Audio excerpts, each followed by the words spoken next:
অধিকাংশ দল পিআর পদ্ধতিতে উচ্চকক্ষের আসন বিন্যাসের ব্যাপারে একমত হলেও বিএনপি এবং তার সঙ্গে গুটিকতক দল তারা পিআর পদ্ধতিতে উচ্চকক্ষের নির্বাচন চায় না। জাতীয় ঐক্যমত্য কমিশনে দীর্ঘদিন ধরে আমরা মৌলিক কিছু সংস্কারের বিষয়ে কথা বলছি। আজকে সংবিধান সংশোধনের বিষয়ে একটা পর্যায় পর্যন্ত আমরা ঐক্যমত্যে পৌঁছাতে পেরেছি। সংসদের নিম্নকক্ষে বর্তমান যে কাঠামো আছে সেখানে 2/3 মেজরিটিতে সংবিধান সংশোধিত হতে হবে, সেটা পূর্বেকারই নিয়ম। নতুন করে যে বিষয়ে আমরা একমত হয়েছি, সংবিধানের কিছু বিশেষ আর্টিকেল প্রস্তাবনা 8, 48, 56, 142, 58 ক বা যেখানে তত্ত্বাবধায়ক সরকারের কথা বলা হয়েছে, এই বিষয়গুলোতে যদি সংবিধানে কোনো সংশোধনী নিয়ে আসতে হয় তাহলে সেটা গণভোটের মাধ্যমে সেটাকে পাশ করতে হবে।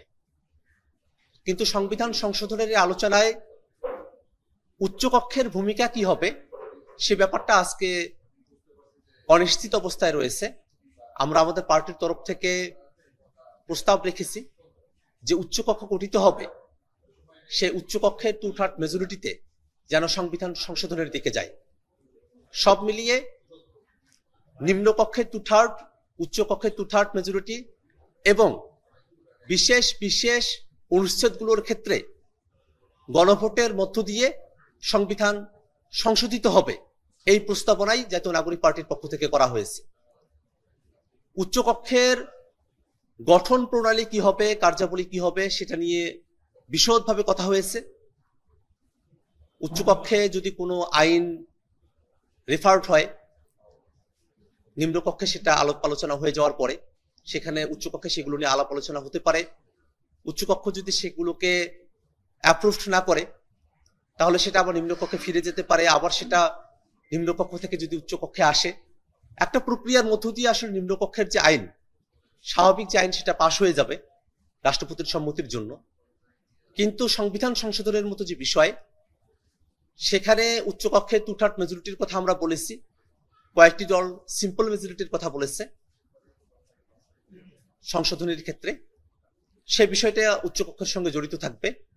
আবার একই সাথে আমরা এনসিসির কথা বলা হয়েছিল, যেটাকে সাংবিধানিক ও সংবিধিবদ্ধ প্রতিষ্ঠানগুলোতে নিয়োগ কমিটি হিসেবে বর্তমানে নামকরণ করা হয়েছে, সেই জায়গাটাতে তত্ত্বাবধায়ক সরকার গঠনের ফর্মুলাতে উচ্চকক্ষের একটা সুস্পষ্ট ভূমিকার কথা আমরা বলেছি। উচ্চকক্ষে পিআর পদ্ধতিতে নির্বাচনের মধ্য দিয়ে যে দলগুলোর অন্তত 1% ভোট রয়েছে তারা উচ্চকক্ষে অংশগ্রহণের সুযোগ পায়।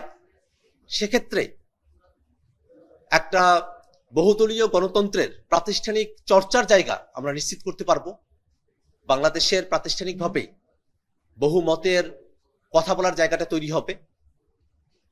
সেই জায়গায় আমরা হাউজে খেয়াল করেছি অধিকাংশ দল পিআর পদ্ধতিতে উচ্চকক্ষের আসন বিন্যাসের ব্যাপারে একমত হলেও বিএনপি এবং তার সঙ্গে গুটিকতক দল তারা পিআর পদ্ধতিতে উচ্চকক্ষের নির্বাচন চায় না, এবং সেই না চাওয়ার জায়গাটিকে উচ্চকক্ষের এজেন্ডাকে সংস্কার কমিশনের প্রস্তাবনা থেকে, আলাপ থেকে বাইরে রাখার একটা প্রবণতা আমরা খেয়াল করছি।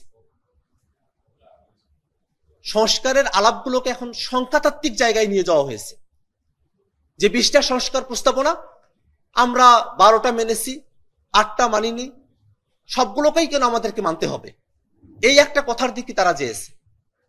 কিন্তু আমরা খেয়াল করে দেখেছি অবশ্যই আমাদের রাষ্ট্রের অনেকগুলো জায়গায় আমাদেরকে সংস্কার করতে হবে। যেসব ছোটখাটো বিষয়গুলোতে সকল দল অটোমেটিক্যালি আমরা একমত হয়েছি, সেগুলো ব্যতি রেখে মৌলিক সংস্কারের প্রশ্ন যখন আসছে, যখন সাংবিধানিক এবং সংবিধিবদ্ধ প্রতিষ্ঠানগুলোতে একটা সমন্বিত নিয়োগ কমিটির কথা আসছে, তখন সেখানে তারা বেঁকে বসছেন। যখন চেক অ্যান্ড ব্যালেন্সের জন্য উচ্চকক্ষে পিআর পদ্ধতিতে নির্বাচনের কথা আসছে, তখন তারা সেখান থেকে সরে এসেছেন। যেন বা এই রাষ্ট্রটি তার একটা ভাঙ্গা পা নিয়ে চলছে, সেই ভাঙ্গা পায়ে তারা ব্যান্ডেজ করেছেন, তারা স্যাভলন দিয়েছেন, কিন্তু হাড়টাকে যে জোড়া লাগাতে হবে সেই জায়গাটাতে এসে তারা বেঁকে বসেছেন। তাদের কথা হলো আমরা ব্যান্ডেজ করেছি, স্যাভলন দিয়েছি, এটাই যথেষ্ট, এটাই মেনে নাও, হাড়টাকে জোড়া লাগানো এতদূর পর্যন্ত যাওয়ার প্রয়োজন নেই। আমরা এই জায়গায় স্পষ্ট করে বলি, মৌলিক সংস্কারের প্রশ্নে জাতীয় নাগরিক পার্টি এনসিপি কোনো ছাড় দেবে না। সংস্কারের প্রস্তাবনা আলোচনাগুলো টেবিলের আলোচনার মাধ্যমেই সমঝোতা হবে। রাজনৈতিক দলগুলো পরস্পরের বক্তব্য উপস্থাপনের মধ্য দিয়ে নিজেদের মধ্যে আন্ডারস্ট্যান্ডিং এর জায়গা থেকে সংস্কারের প্রস্তাবনাগুলোকে এক্সিকিউশনের পথে যাবে, সেটাই আমাদের প্রত্যাশা।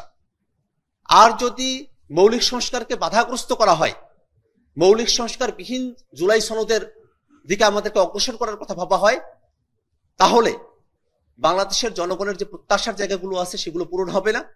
সেক্ষেত্রে টেবিলের বাইরে মাঠ পর্যায়ে সংস্কারের এজেন্ডাকে ঠিক করার পরিস্থিতি যদি কেউ তৈরি করে, আমাদেরকে সেই পথেই অগ্রসর হতে হবে। উচ্চকক্ষে পিআর পদ্ধতির মধ্য দিয়ে নির্বাচন হতে হবে, এটাকে আমরা অবশ্যই একটি মৌলিক সংস্কারের অংশ মনে করি এবং গুরুত্বপূর্ণ মৌলিক সংস্কারের অংশ বলেই আমরা এটাকে মনে করি। মৌলিক সংস্কারের মোটা দাগের যে বিষয়গুলো আছে সেই প্রশ্নটা উত্থাপিত হলেই বিএনপির তরফ থেকে এবং তাদের সঙ্গে আরো গুটি কতক দল তারা সেখানে বাধা তৈরি করছেন এবং তারা সেখানে ঐক্যবদ্ধের প্রক্রিয়াকে তারা বাধাগ্রস্ত করছেন এবং সেই এজেন্ডাগুলো যাতে ঐক্যমত্যের আলোচনার মধ্যেই না থাকে তেমন ধরনের একটা পরিবেশ সেখানে তৈরি করার চেষ্টা করছেন।